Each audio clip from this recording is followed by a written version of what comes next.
राहुल गांधी की टीम अब संसद में नजर आने लगी है। राहुल गांधी की टीम की नई सांसद परिणीति शिंदे ने आज संसद में मोदी को धो दिया। आप भी देखिए। हम भारत के लोग, जो हमारे संविधान की प्रस्तावना है, इन 4 शब्दों में भारत की ताकत और महानता छुपी है। न कोई जात, न धर्म, न भाषा, न पहराव, सिर्फ हम भारत के लोग। इसी में ही हमारी पहचान है और इसी में हमारी गरिमा बसी हुई है। पर पिछले कुछ सालों में इस पहचान को, इसी ताकत को धर्म की राजनीति से कमज़ोर बनाया गया है। आज 2024 के बजट पर बात करने के लिए आपने मुझे मौका दिया। मैं थोड़ा आपको इतिहास में ले जाना चाहती हूँ। हम सब जानते हैं और पूरा विश्व ये मानता है कि कुछ शतकों पहले भारत सोने की चिड़िया थी। उस समय जीडीपी और इस प्रकार की चीज़ें नहीं थी, पर भारत इकोनॉमिकली और कल्चरली विश्व की एक महाशक्ति थी। और हम ये भी जानते हैं कि भारत में शूरवीरों की कोई कमी नहीं थी। बावजूद इसके मुट्ठी भर हमलावरों ने हमें कई बार लूटा, और न सिर्फ लूटा, हमें सैकड़ों साल गुलाम बनाए रखा। ऐसे क्यों हुआ? पहले मुगल, फिर अंग्रेज ने भारत पर राज किया। ये वो कर पाए क्योंकि सोना, चांदी, हीरे जवाहरात, पैसे की कोई कमी नहीं थी। लेकिन कमी सिर्फ एक बात की थी, और वो थी सामाजिक एकता की। धन, दौलत, ताकत कुछ मुट्ठी भर राजाओं और समाज के ठेकेदारों के पास थी। 90% समाज प्रताड़ित था, और मैं ये कहूँगी कि जानबूझकर इन्हीं समाज के ठेकेदारों के द्वारा देश गरीब रखा गया था। आज हमारा देश दुनिया की 5वीं लार्जेस्ट इकोनॉमी है, और मुझे ये उम्मीद ही नहीं बल्कि पूरा विश्वास है कि हम जल्द ही दुनिया की पहले नंबर की इकोनॉमी बनेंगे, क्योंकि इसके प्रगति की मजबूत नींव स्वतंत्रता के बाद के सरकार ने रखी थी। पर इसी के साथ आज हम सामाजिक तौर पर जात, पात, धर्म की शाखाओं में बिखरते जा रहे हैं, कमज़ोर होते जा रहे हैं। फाइनेंशियल इनइक्वालिटीज़ बढ़ती जा रही है। पैसा और सत्ता कुछ चंद ठेकेदारों के पास संचित हो रहा है, या मैं ये कहूँगी कि सत्ता की लालसा में ऐसा करवाया जानबूझ के जा रहा है। मेरी ये सब बातें कहने का तात्पर्य यही है कि समाज की प्रगति सिर्फ मजबूत इकोनॉमी से ही नहीं, समाज की एकता में है, और हमें इतिहास में हुई गलतियों को दोहराने से बचना चाहिए। बीजेपी पिछले 1 दशक से सत्ता में है, पर इनके मुताबिक आज भी हिंदू खतरे में है। क्या ये हकीकत है, या फिर बीजेपी हिंदुओं को इस डर में रखकर अपनी राजनीति चमका रही है? आप बताएं, जो संस्कृति हजारों साल गुलामी के जंजीर में जकड़ी पड़ी है, रहने के बावजूद जिंदा है, जिंदा ही नहीं सारे विश्व में अपना डंका बजा रही है, वो खतरे में कैसे आ सकती है? पर फिर सोचने पर मुझे महसूस होता है कि बीजेपी और उनकी नीतियां की वजह से हिंदू खतरे में है। एक नदी के बहाव की तरह बहती चली आ रही हमारी हिंदू संस्कृति है। सामने आने वाले हर कट्टरता के पहाड़ों को काटते हुए, हर पत्थर के सेंध लगाते हुए वो बह रही है। उसके बहाव को ना कोई तलवार काट सकती है, ना ही कोई पहाड़ रोक सकता है।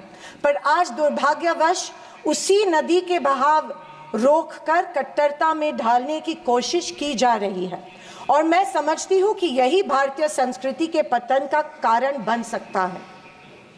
अध्यक्ष महोदय, डॉक्टर बाबा साहेब अम्बेडकर ने बनाए गए संविधान के बदौलत पिछड़े और दलित वर्ग को आरक्षण के जरिए समाज में स्थान और सम्मान मिला, पर आज वह आरक्षण भी इनके नजरों में खटक रहा है। इसीलिए सभी सरकारी और निम्न सरकारी कंपनीज का प्राइवेटाइजेशन करके इनडायरेक्टली आरक्षण खत्म करने का षड्यंत्र बीजेपी कर रही है।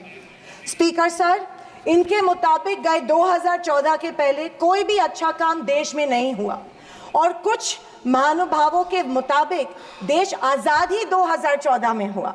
खैर, आप कितनी भी कोशिश कीजिए, लेकिन इस सच्चाई को नहीं झटला सकते कि आज जो भारत चांद पर पहुंचा, उसकी नींव इसरो के रूप में पंडित नेहरू जी ने रखी थी। 2014 से बीजेपी अपने झूठे प्रोपेगेंडा से कांग्रेस की लेगेसी को मिटाने की पुरजोर कोशिश कर रही है, पर इनकी लाखों नॉन बायोलॉजिकल कोशिश के बावजूद दुनिया इस देश को नेहरू गांधी का देश ही मानेगी। ये दुनिया की किसी भी कोने में जब जाते हैं तो इनको गांधी जी के प्रतिमा के सामने ही नतमस्तक होना पड़ता है। ऐसी सरकार और ऐसे वित्त मंत्री से हम क्या उम्मीद करें जो प्याज के बढ़ते दाम के सवाल पर कहती है कि दाम बढ़ते हो तो बढ़ने दो, मैं प्याज नहीं खाती। स्कूल कॉलेज के फीस बढ़ते हैं तो बढ़ने दो, हम शिक्षा नहीं भक्त बढ़ाते हैं। पर फिर भी जनता की प्रतिनिधि होने के नाते मेरा दायित्व है कि मैं लोगों के प्रश्न इस सदन में समक्ष पेश करूं। अध्यक्ष महोदय, पंतप्रधान किसान सम्मान योजना के बारे में मैं बोलना चाहती हूँ। पंतप्रधान किसान योजना के माध्यम से किसानों को सालाना 6,000 रुपये दिए जाते हैं। 2,000 रुपये 3 इंस्टॉलमेंट्स में दिए जाते हैं। 2,000 रुपये दिए जाते हैं, लेकिन 18% फर्टिलाइजर्स के सैक पे उनको जीएसटी के माध्यम से देना पड़ता है। एक किसान एक साल में कम से कम 1 लाख के फर्टिलाइजर खरीदता है, तो आप 6,000 रुपये देते हो लेकिन 18,000 उनसे लेते हो। ये किस तरह की नाइंसाफी हुई उस किसान पे? आप मजाक उड़ा रहे हो उस किसान का। 6,000 रुपये देते, 18,000 रुपये जीएसटी के माध्यम से लेते हो। जब यूपीए की सरकार थी तब फर्टिलाइजर्स और औजारों पे से जीएसटी एग्जेम्प्ट की गई थी। मेरी मांग है कि 2,000 रुपये का जो अमाउंट है, जो 6,000 सालाना मिलते हैं, वो बढ़ा के 12,000 किए जाने चाहिए। अध्यक्ष महोदय, किसान सम्मान योजना, मेरे कॉन्स्टिट्यूएंसी में करीबन 50,000 लोग इस योजना से वंचित है क्योंकि इसको अप्रूवल्स नहीं मिल रहे हैं। जब वो मंत्रालय में जाते हैं और पूछते हैं हमारी योजना को अप्रूवल को क्या हुआ, वो कहते हैं कि दिल्ली जाके पूछो, हमें नहीं पता है। तो किसान योजना, किसान सम्मान योजना का इंटेंशन क्या है? या तो किसानों को फंसाया जा रहा है किसान योजना के माध्यम में से। अध्यक्ष महोदय, फसल बीमा योजना, महाराष्ट्र में, पश्चिम महाराष्ट्र में शोलापुर, सांगली, सातारा, कोल्हापुर में उड़द दाल और अरहर की दाल यहाँ पे उगाई जाती है, लेकिन फसल बीमा योजना मिलती है सिर्फ बाजरा, मक्का और सोयाबीन के लिए। आपके माध्यम में से मैं फाइनेंस मिनिस्टर से गुजारिश करती हूँ कि अरहर और उड़द के लिए भी फसल बीमा योजना के फॉर्म एक्सेप्ट किए चुके हैं, भर दिए हैं, लेकिन फसल बीमा योजना मिल नहीं रही है। अध्यक्ष महोदय, पंतप्रधान आवास योजना, आदरणीय फाइनेंस मिनिस्टर जी ने कहा कि एडिशनल 3 करोड़ हाउसेज, घर यहाँ पे इंक्रीज करके इस बजट में दे रहे हैं, लेकिन पंतप्रधान आवास योजना का टारगेट अभी तक महाराष्ट्र को नहीं मिला है, क्योंकि ये योजना जो है गांवठान जमीन पे घर बांधे जाते हैं, लेकिन असलियत ये है कि गांव में गांवठान जमीन है ही नहीं। जब कलेक्टर के पास जाते हैं तो कहा जाता है कि गांवठान जमीन नहीं है, गायरान जमीन ढूंढ के लाओ, हम आपको पीएम आवास योजना देंगे। अभी गांवठान जमीन लाएंगे कहाँ से? तो अब आपके माध्यम में से मैं फाइनेंस मिनिस्टर को रिक्वेस्ट करती हूँ कि सारे कलेक्टर्स, डिस्ट्रिक्ट कलेक्टर्स को आदेश दे कि जितनी भी गावरान जमीनें हैं गाँव में, उनको गांवठान करके पंतप्रधान आवास योजना लोगों को लागू की जाए और सारे जो पेंडिंग प्रपोजल्स हैं वो एक्सेप्ट किए जाए।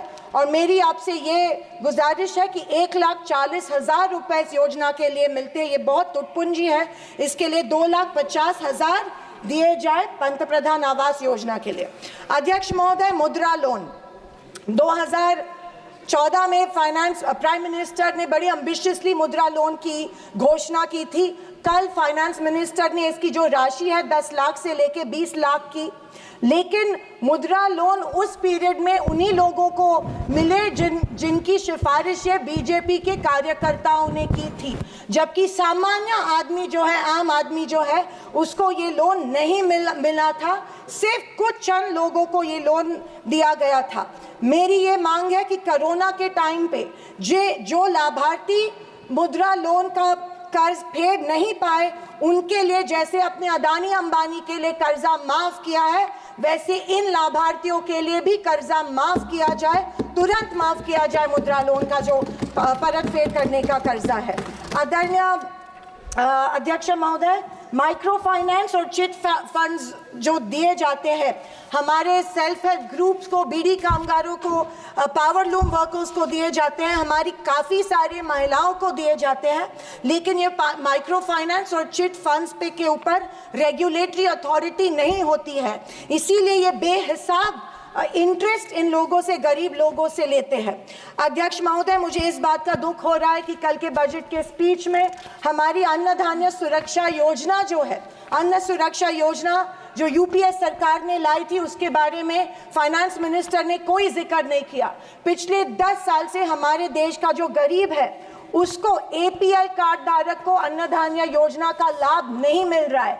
10 साल से करोड़ों लोग इस योजना से वंचित रह रहे हैं, भूखे मर रहे हैं, और जैसे शैलजा जी ने कहा था, कुपोषण का प्रमाण जो है हमारी देश में बढ़ रहा है। गरीब लोगों से जानबूझ के एक form, give up subsidy form जानबूझ के भरा जा रहा है, उनको बिना बताए कि अगर ये फॉर्म आप भरेंगे तो आपकी फूड सब्सिडी कट हो जाएंगी।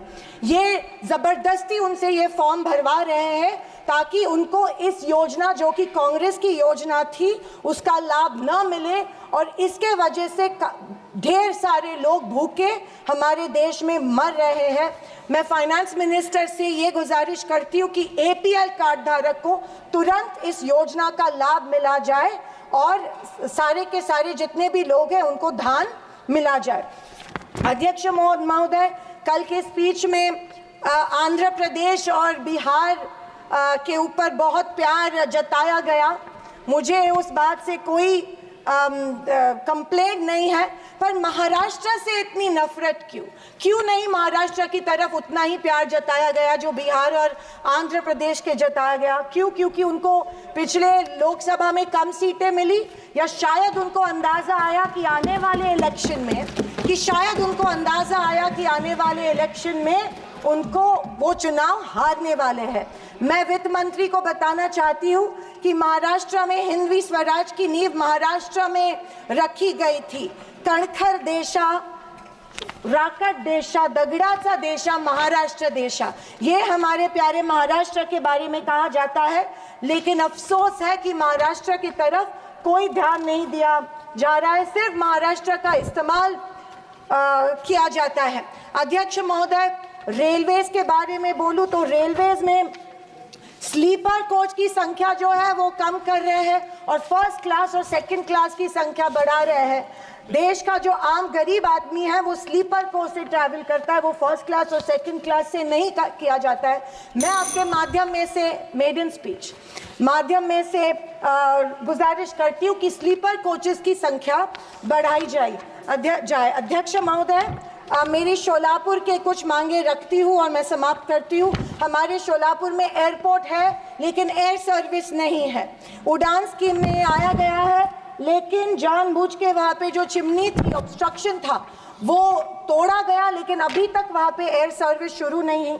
बोरामनी एयरपोर्ट है, वहाँ पे इंटरनेशनल एयरपोर्ट के लिए फंड्स एक बार दिए गए, लेकिन फिर फंड्स नहीं दिए गए। मैं वित्त मंत्री से गुजारिश करती हूँ कि बोरामनी एयरपोर्ट के लिए फंड्स दिए जाए। मंगावेड़ा जो हमारा तालुका है, वहाँ पे जो इरिगेशन स्कीम है, वहाँ के 35 गांव जो है वो पानी से वंचित है। मैं विनती करती हूँ कि वो गांव के लिए भी आप इरिगेशन स्कीम जल्द से जल्द अप्रूव करें। अंत में मैं यही कहना चाहती हूँ कि बीजेपी विपक्ष की अवहेलना कर रही है कि हमें इतनी सीट्स मिली, जनता ने अस्वीकार किया, पर आपके 400 पार का क्या हुआ? पर मैं उनसे कहना चाहूँगी कि हम स्वीकार करते हैं कि सरकार बनाने के लिए पर्याप्त सीट्स नहीं जीत पाए। हाँ, हम हमारी बातें जनता को बेहतर तरीके से शायद नहीं समझा पाए, लेकिन ये भी कहना चाहूँगी कि हार गए तो क्या हुआ, झोला उठा के चल नहीं देंगे, यही डटे रहेंगे। एक मजबूत विपक्ष के रूप में भारत की जनता की आवाज़ बुलंद करते रहेंगे, सिर्फ और सिर्फ इस देश के लिए और इस देश के जनता के लिए। और आखिरी कुछ शब्द कह के मैं समाप्त करना चाहूँगी कि सत्ता की लालच में न फैलाओ समाज में ध्रुवीकरण का रोग। सत्ता की लालच में ना फैलाओ समाज में ध्रुवीकरण का रोग, आपकी हस्ती मिटा देंगे हम भारत के लोग। जय हिंद, धन्यवाद, जय महाराष्ट्र।